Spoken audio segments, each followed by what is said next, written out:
Bom, grande abraço aos amigos da Rádio Asas FM. Pela manhã de hoje estivemos na cidade de Birajuba acompanhando o protesto dos professores em relação ao não pagamento do piso, principalmente os 33,24% de direito e de lei dos professores. Estou aqui com o George, ele é vice-presidente do Sindicato dos Professores. George, fala pra gente, qual seria o maior problema hoje? Bom, primeiramente um abraço aos ouvintes da Asas, né? A verdade é que o município de Birajuba, ele tem uma dificuldade que não é de hoje com a categoria, né? Quando a gestão assumiu, ela fez a promessa para os professores que haveria muita valorização da categoria, que faria o que outras gestões não fizeram, né? E aí, na primeira oportunidade que se tem, que é a questão do piso, que há 2 anos os professores não recebem, né? Que é os 33,24, como você falou, a gestora tinha prometido, né? A categoria que mandaria o projeto de lei para a Câmara, mas infelizmente depois ela simplesmente mudou o discurso e disse que não ia pagar mais. O pior de tudo é que, como a Câmara, que a maioria é base da prefeita, né? A Câmara também já atestou esse absurdo da gestão, sob a alegação de que o dinheiro deve ser destinado para cobrir os rombos da Previdência, veja. E é um absurdo, porque o município de Birajuba, apesar de suas dificuldades, mas ele tem recebido os recursos, o Fundeb teve um reajuste, são 2 anos que se passaram aí sem as aulas presenciais, não é? Então houve condição do município acumular um recurso aí para pagar. A categoria não está radicalizando, se a gestão não pode pagar tudo uma vez, se a gente senta, negocia, parcela, não tem problema nenhum, a categoria aceita isso. Agora, radicalizar e dizer que não vai pagar porque não quer, ou porque não pode, ou por qualquer justificativa, não é um discurso, ou não é uma fala de um gestor que prometeu mudar a história da educação do município. A conversa que tiveram, o sindicato já teve essa conversa ou só os professores com a prefeita? O sindicato com a sua comissão, a direção do sindicato e a comissão dos professores que representa a categoria, na última sentada que deu com a gestão, ela prometeu que a gente não dissesse, que a gente não se preocupasse, que ela ia mandar o projeto de lei com reajuste, apenas com sentar depois com a gente algum detalhe de parcelamento ou de como ia pagar o retroativo, alguma coisa nesse sentido. Então a categoria saiu certa de que estava tudo fechado a negociação. Esse prazo foi se passando, estamos no mês de maio. Semana passada, os professores, indignados por conta da demora, vieram até a prefeitura aqui num protesto silencioso, e aí eu acho que ela se estressou com isso, saiu aí da porta da prefeitura, quando chamou a categoria, disse que não pagaria mais o piso, não daria mais piso nenhum, porque o professor estava radicalizando. A conversa que se falou foi isso. Depois alegaram que não tinha recurso, que tinha que gastar com a Previdência, ou seja, mudaram o discurso e simplesmente disseram que não vão pagar. E aí, por isso que os professores estão hoje no protesto, nas ruas da cidade, mostrando para a população, infelizmente num dia de festa, né, que Birajuba hoje está comemorando sua emancipação, mas a gente teve que vir mostrar à população e quem é de fora o que está acontecendo com a educação do município. Lamentável, né? Infelizmente lamentável. Eu, assim, fico triste porque não só os trabalhadores da educação e outros trabalhadores sofrem, mas a educação, ela é uma área que ela representa muito. É a partir de um professor que se formam outras profissões, né? Deveria se haver um respeito maior. Não que os outros, eu não estou desmerecendo aqui, muito pelo contrário. Eu estou só dizendo que cada categoria tem seu valor, mas a do professor, ela é uma categoria formadora de pessoas, de caráter, de gêneros, de tudo que você pensar. Então, se a gente não é valorizado, fica passando para a população uma ideia de que educação é uma mercadoria. E só para terminar e não me alongar muito, para você ter uma ideia, em países desenvolvidos, quando um professor passa na rua, ele é reverenciado, as pessoas param, né? Reverenciam, parabenizam. Aqui, infelizmente, ao contrário. Algumas cidades, e acho que o município de Lajeado é uma delas, tem até valorizado o professor, tem pago o que tem direito, mas outras cidades, como é o caso de Birajuba aqui, infelizmente, a categoria está sofrendo e sofrendo muito.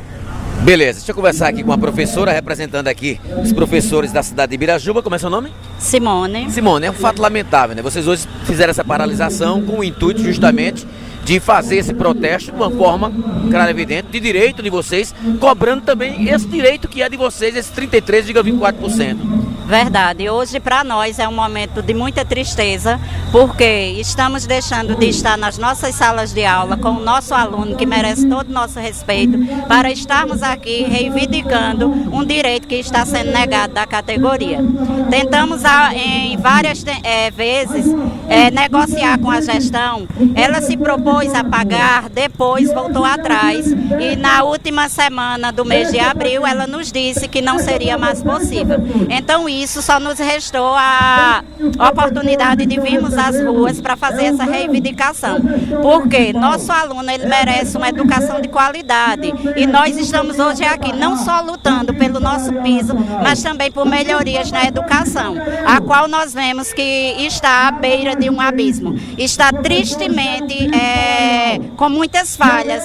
Nós acreditávamos que essa seria a verdadeira mudança, mas infelizmente a gestão está nos mostrando o contrário. Além dessa paralisação de vocês, claro, evidente, em relação a esse piso, que é um direito e é lei, muitas são as reclamações que a gente recebe lá na Rádio Asas também, principalmente em questão de transporte escolar, de merenda escolar, e vocês aproveitam também, fazem essa paralisação cobrando melhorias na educação. Sim, temos alunos que durante esse ano ele ainda não frequentou as aulas, porque não tinham transporte. E na última semana foi feita algumas avaliações aqui na Escola Josefa Paulina, onde o aluno tirou 2, porque foi a primeira semana de aula, em maio. Então isso assim nos entristece, porque o futuro dessa criança está sendo violado. E estamos aqui justamente pela causa da educação, onde não temos transporte. Também quero aqui deixar a nossa reivindicação também, que a gestão se recusa a pagar o salário do mês de dezembro de 2020, deixado pela gestão anterior. Ela disse que não vai se responsabilizar e a gente se pergunta, se a prefeitura não se responsabiliza, nós que trabalhamos vamos cobrar de quem? Exatamente, é lamentável que isso venha acontecer. Qual será o próximo passo agora da categoria? Nós vamos fazer uma segunda assembleia, aguardar que ela se pronuncie para uma negociação. Caso isso não aconteça, faremos outra assembleia com a categoria para decidirmos se entramos em greve ou não, porque a categoria em geral é quem decide, mas esse será o próximo passo. Bom, dizer para vocês que a gente está aqui justamente, a Rádio Asas FM, com portas abertas, microfones abertos para toda qualquer eventualidade que aconteça, vocês possam contar com a gente também, como também a própria Prefeitura, a Secretaria da Educação, até a secretária também, o prefeito, a prefeita Isalta, até porque da mesma forma que a gente ouviu um lado, a gente vai tentar ouvir o outro. Os microfones estão abertos, vamos ver se o pessoal vai querer falar ou não. De qualquer forma, a nossa vai fazer a nossa parte. Boa sorte para vocês, vamos torcer, porque com certeza a educação é a base de tudo. Muito obrigada a vocês pelo apoio e nós aguardamos também que a gestão ela se sensibilize e realmente entre em acordo com a categoria, porque não é isso que nós queremos. Nós queremos paz e trabalharmos e dar o melhor para nossos alunos e não queremos nenhum desconforto no nosso município. Nós estamos em busca de melhoria para o nosso município. Então, o que nós esperamos é que ela se sensibilize e realmente entre em contato para que nós possamos sentar e fazermos acordos. Agradecer aqui, portanto, a professora. Bom, os ouvintes da Rádio Asas FM, programa Na Boca do Povo, é isso que realmente está acontecendo aqui na cidade de Ibirajuba. Nós vamos justamente tentar conversar com responsáveis por parte da Secretaria da Educação e também da Prefeitura de Ibirajuba para saber se alguém vai falar sobre esse assunto. A gente volta daqui a pouquinho com muito mais informações. Dilson Melo para o programa Na Boca do Povo. Ouvimos justamente o pessoal da representante dos professores do município de Ibirajuba, mas também estamos aqui ao lado da prefeita Isalta, que, claro e evidente, tem todo o seu direito de resposta em relação a este caso que os professores estão cobrando, que é justamente esses 33,24%. Boa tarde, prefeita. Boa tarde. Com relação ao aumento que os professores estão requerendo, e esse requerimento está sendo a nível nacional, né? Infelizmente, o presidente da República ele decretou, através de uma portaria, um aumento de 33,24%, onde o mesmo não se dispôs a ajudar os municípios para pagar. Porém, os professores, eles merecem esse aumento, como merece muito mais. Infelizmente, a situação de Ibirajuba é diferente de todas. Inclusive, recebi os professores aqui semana passada e expliquei o que eles já sabem. A situação do município de Ibirajuba é a seguinte. Hoje, o município de Ibirajuba tem, em média, uma folha de pagamento de professor efetivo em torno de R$300 mil. Porém, a maioria desses professores, eles são do concurso de 98, onde daqui a 3, 4, 5 anos, esse pessoal está se aposentando. E a questão mais crucial aqui no município é um fundo de previdência próprio que tem aqui no município, onde nós disponibilizamos para pagar o pagamento dos aposentados R$180 mil todo mês. A folha deles é em torno de 230 mil. E eu, enquanto gestora, eu preciso pensar não só no agora, eu preciso pensar na gestão do município, na vida útil do servidor. Nós somos um município que recebemos o menor FPM do Estado, que é 0,6. Porém, hoje, a gente já manda para o Fundo de Previdência R$180 mil todo mês. O ano passado, a gente chegou a mandar quase R$2 milhões para o Fundo de Previdência, porque, senão, os aposentados do município não receberiam. Porém, hoje, a nossa preocupação é a seguinte: daqui a 5 anos, vamos colocar 10 anos, né, devido à idade do servidor e tudo mais, porque não só tem professor efetivo, tem professor, nós temos aqui, em média, 300 funcionários efetivos. Então, esses funcionários, eles vão se aposentar. Então, essa conta, não só dos professores, mas dos outros servidores, ela irá para o Fundo de Previdência. E como o Fundo de Previdência está descapitalizado, onde poderia hoje ter, em média, 40 milhões de reais, hoje ele tem menos de 2 milhões. Então, o que acontece é o seguinte: nós temos que colocar esse aporte. Imagine você, se eu tivesse esses 1.900.000, que não fosse para o Fundo de Previdência, onde não é minha obrigação, mas eu mando porque o servidor precisa receber, que ele trabalhou a vida toda, e essa consideração, por mim, ele vai ter. Inclusive, todos recebem em dia. Todos os servidores públicos concursados recebem também em dia. Paguei férias, paguei 13º. Então, acontece o seguinte: se eu der esse aumento de 33,24%, essa folha ela vai ter um aumento de mais de R$100 mil só nos professores, onde virá também todos os ajustes, né? Porque também estamos em dia com o nosso patronal, que é os 22% da folha de pagamento, onde as gestões que passaram não pagavam. Por isso que temos um débito de mais de 10 milhões no Fundo de Previdência, onde vamos agora parcelar em 240 meses. Digamos que esses 240 meses, parcelando, digamos que gere uma parcela de 40 e poucos mil reais, que já é uma parcela altíssima para o município. É uma folha de pagamento. Porque nós pegamos aqui parcelamento da gestão passada, só da saúde, de 60 mil reais. Impossível se pagar. Então, por isso que se fazia os parcelamentos e não pagava. Então, o que acontece é o seguinte: daqui a 5 anos, metade dessa folha ela vai estar na folha de previdência. E nós não precisamos substituir os servidores substituir os que estão aposentando. Então, o que acontece é o seguinte: vai gerar uma folha lá e uma folha cá. Então, é impossível Ibirajuba conseguir dar esse aumento total. Inclusive, a gente vai mandar para a Câmara o aumento que a gente pode dar, que é justamente o aumento decretado através do salário mínimo, que é 10,18%. É esse que a gente vai mandar para a Câmara, porque é o que a gente pode mandar. Infelizmente, não só tenho professor no município, eu tenho professor em outras categorias. O Fundo de Participação do município é o único recurso que a gente disponibiliza para todas as áreas.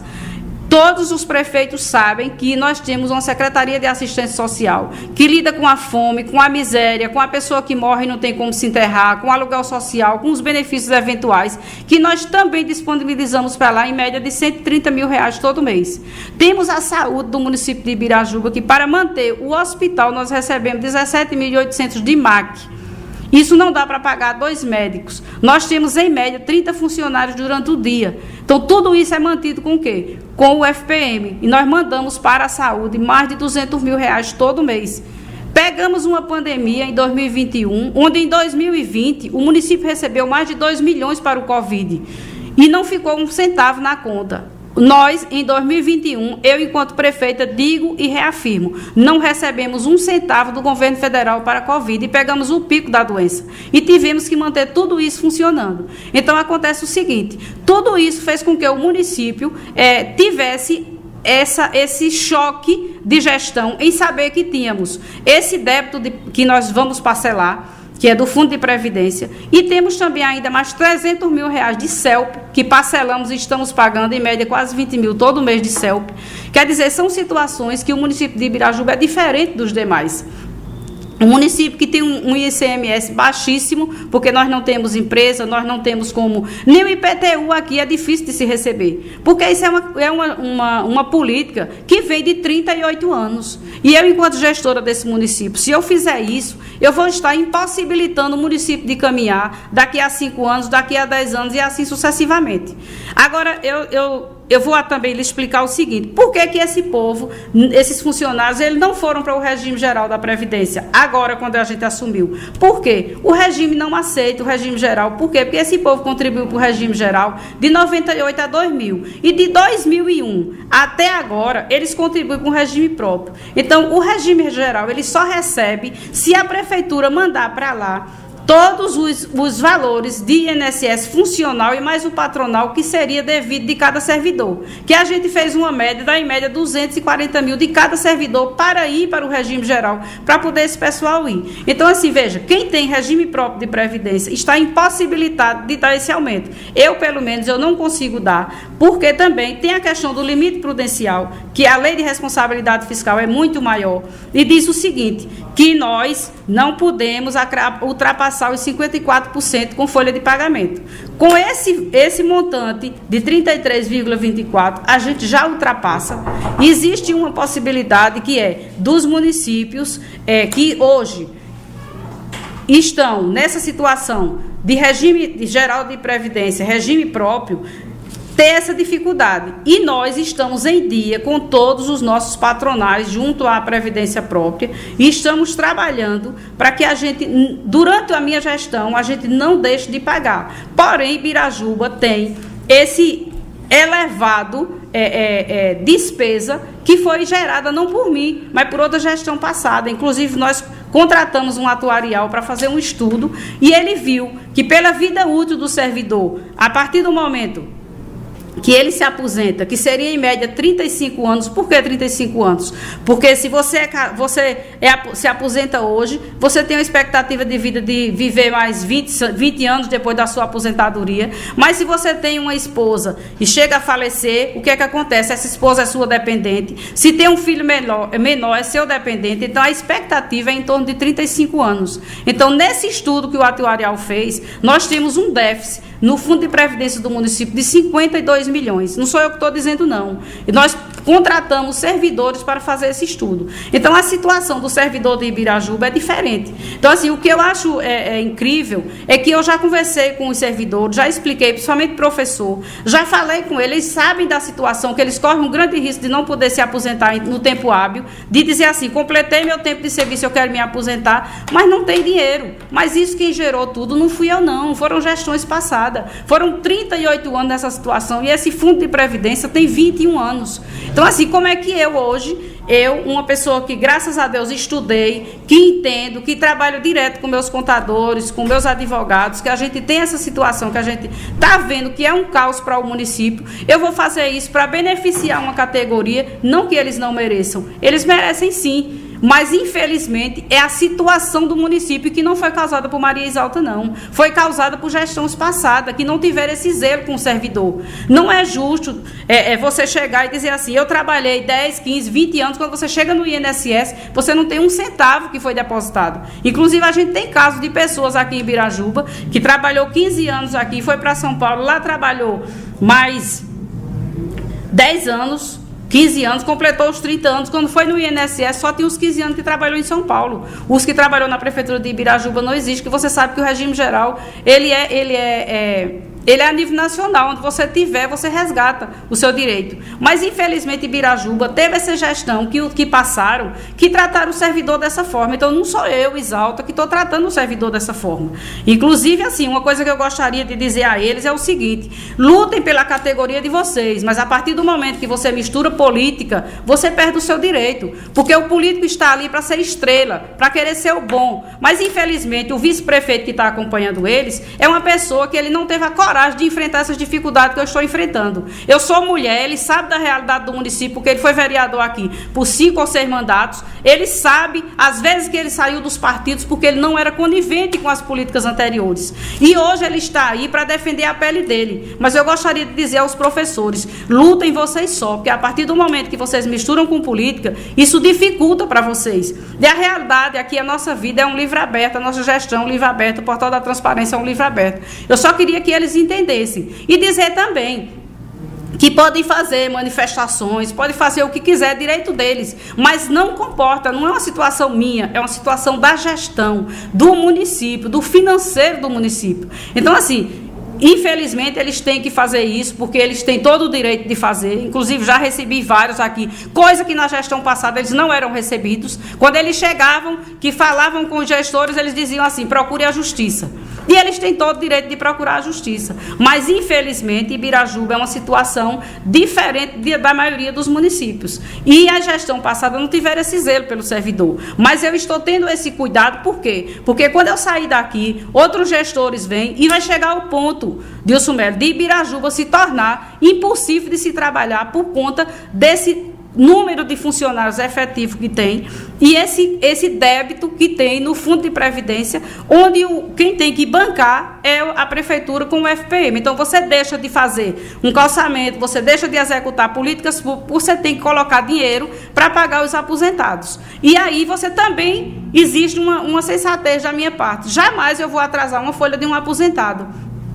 Por quê? Porque eu sei que essa pessoa trabalhou a vida toda. E se ele trabalhou a vida toda, ele precisa ter o seu dinheiro. Ele trabalhou para isso. É triste você envelhecer, se aposentar e uma empresa que você trabalhou não teve respeito por você. Levou o que você deduziu o seu e mais o que era obrigação da gestão de colocar. Então, assim, a situação de Ibirajuba é essa e não é outra. A minha conversa é uma só. Estou pronta para receber eles, receber vocês, receber qualquer pessoa que queira vir conversar comigo. Mas, infelizmente, nós já passamos aqui tempos e tempos fazendo estudo para poder a gente ver uma possibilidade. Mas a realidade, infelizmente, é essa. Muito obrigada. Prefeita, obrigado. Dizer que, mais uma vez, as portas da Rádio Asas FM estarão sempre abertas, tá certo? Para receber e estamos sempre à disposição. Boa sorte e, afinal de contas, aproveite e faça o convite, até porque hoje tem festa aqui em Ibirajuba. Isso, temos a festa de Santo Isídio, que é a festa tradicional, né? E hoje tem o início, a festa já iniciou desde o dia 6, mas hoje nós teremos festa de rua e também a festa religiosa. Hoje nós temos Alcimar Monteiro e os artistas da terra. Amanhã também temos Petrus Amorim e também os artistas da terra. E no domingo, a partir das 14 horas, teremos a procissão com o nosso padroeiro Santo Isídio, que vai percorrer as ruas da cidade e termina com a missa campal em frente à igreja com o nosso amado padre José Adeildo. Essa prefeita exalta da cidade de Ibirajuba, Dilson Melo, para o programa Na Boca do Povo.